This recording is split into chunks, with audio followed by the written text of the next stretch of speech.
Hello, everybody. Apologies for the 7-minute delay. I couldn't figure out how to get this damn thing to go live. But anyway, now at last it's working.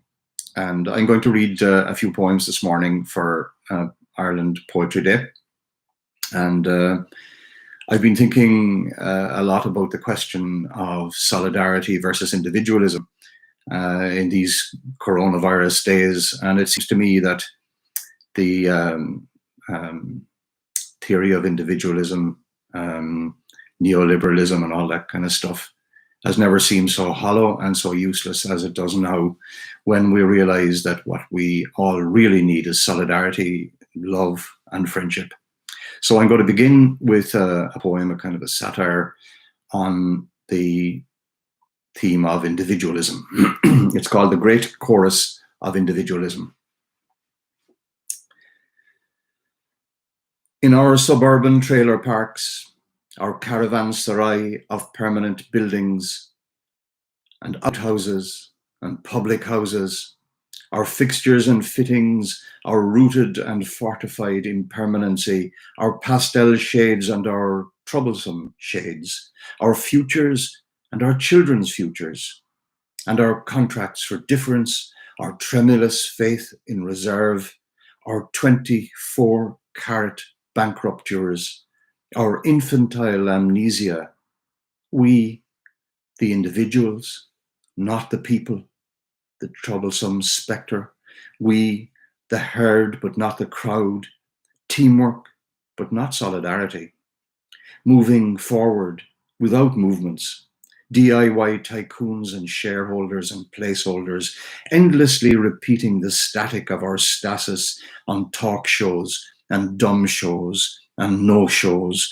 and phone-in complaint hosting, as if it were an ontological proof that we, in our profound and articulate silence, our chattering night and day classes and self-improvement and self-storage and our classless societies and private clubs, our spirituality and our charity and our philanthropy, our mindfulness competitions and our coffee mornings and our bourgeois insensibilities, our givings and our takings and our float, our annual general morality, our accountancy, our whiter than whiteness, our Christian ledger and legerdemain, our feel-good factors and motor factors, and our conscientious subjections and our social unconsciousness, we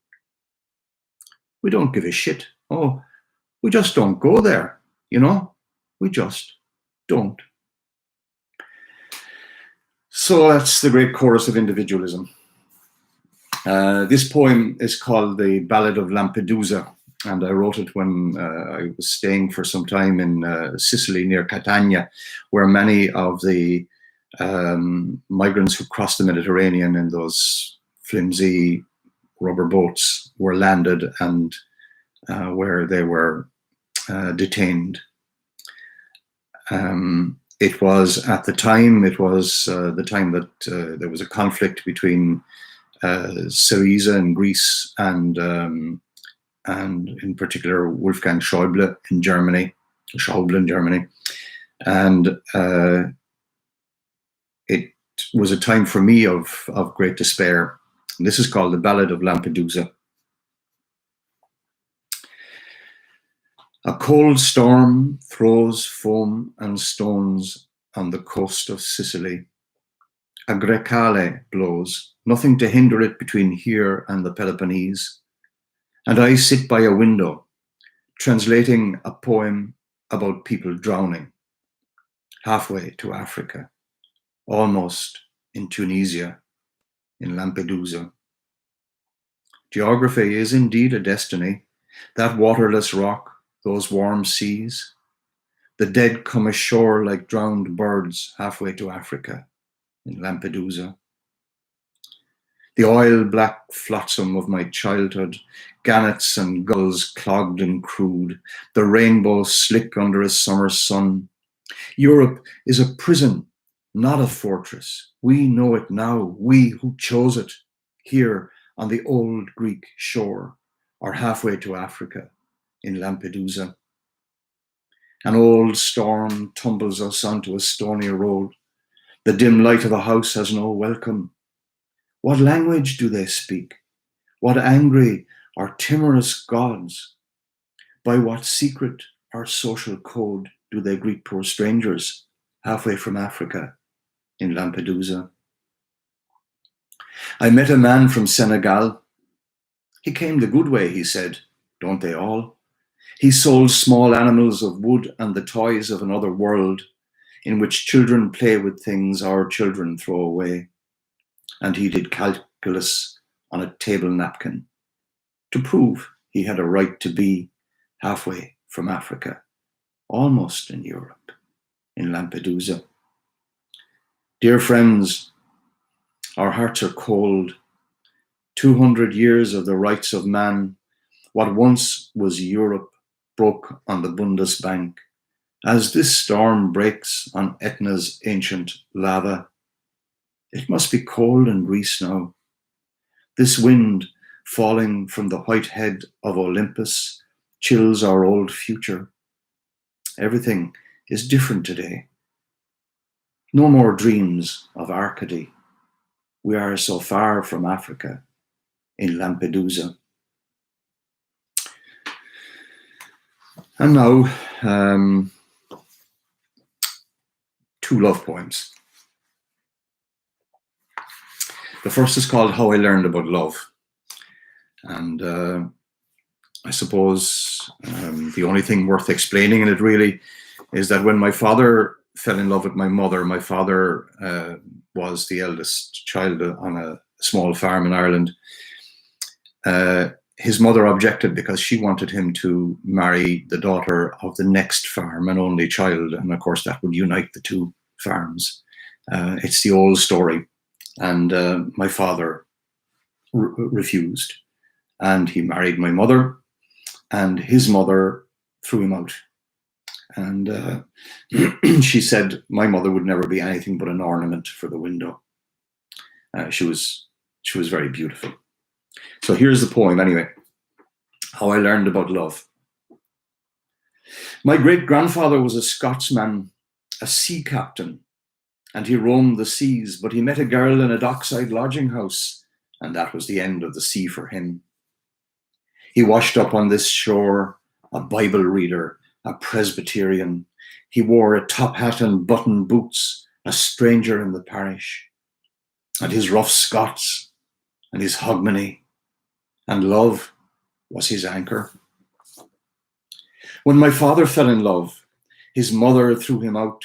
She said my mother would never be anything but an ornament for the window. The son disinherited and all that. 30 good acres and rights to Conacre, gone for a woman. He never regretted it. Houseless, homeless. I think of them swinging away to an old waltz, not touching the floor. They were such perfect dancers. And love was their harvest. My father died, and my mother followed him into the ground, 3 months almost to the day. It was he who stayed her. She never believed in God, or at least in priests. She starved herself. She died when she was already almost gone. Such a tiny shift in space between being and not. It was love that held her, and love that led her away. This next poem is also a love poem, and it's about that feeling that probably everybody has to some extent. You know, when you're very familiar with someone, you've lived with them for a long time, parents or lovers or partners or friends even. And, you know, if you're upstairs, say, for example, and someone opens the front door, you almost know by the sound of the key who it is, or by the step in the hall. And, you know exactly who's coming in at that stage. So this poem is called I Would Know Your Step. I would know your step, the set of your shoulders, the way you hold your head if you walked across the horizon 3 miles distant, wherever they have horizons, steppes, or deserts. I would know your step. I would know your voice if you stood in a choir of voices in the world's biggest choral anthem, some unimaginable alleluia in the biggest cathedral on the horizon of a steppe or desert. I would know your voice. I would know your hair in a curiosity shop of copper, in a chest of chestnuts, in a goldsmith's workshop, your red gold hair in a cathedral of copper and gold on the horizon of a steppe or desert. I would know your hair. I would know the sounds you make in sleep, the noise of your dreams, if you were the chorus of a great cathedral, or the copper in a wire, the curiosity of goldsmiths on the horizon of a steppe or desert. I would know the sound. I'm reading these poems from this collection, The Yellow House, which is available from Salmon Poetry, www.salmonpoetry.com, and from bookshops, your local bookshops. 2 final poems, and we can't really ignore the times that we're living in. And so these are 2 new poems about this particular period of the pandemic. First is a very short poem. It's called Images of the Virus, and you've probably all seen those beautiful photographs of what the virus looked like a ball with kind of spikes coming out of it, the spikes being the corona, hence why it's called a coronavirus. And they're usually in beautiful colors. And so this is a poem about those images. Images of the virus in ultramarine, in scarlet, crimson or coral, ivory, pearl, or sapphire blue. We imagine it crowned, the corona in kaleidoscope, a thing of beauty. But I see it as a floating mine, drifting among shipwrecked souls. It explodes on contact. And finally, we have to think to the future, look to the future. And we have to try and imagine that a time will come when there will be no more social distancing. And this is a poem about that. Before I go, I hope wherever you are in the world that you and your loved ones are safe and well, and that you stay that way. This poem is called In Time of Social Distance. And some of us will be smugglers in the underground hug trade, black market kissers, purveyors of under-the-counter embraces, solicitors of indulgence, intimacy pushers on the bright side of the street. Our only law will be affection. Our currency will be love, from which there is no default.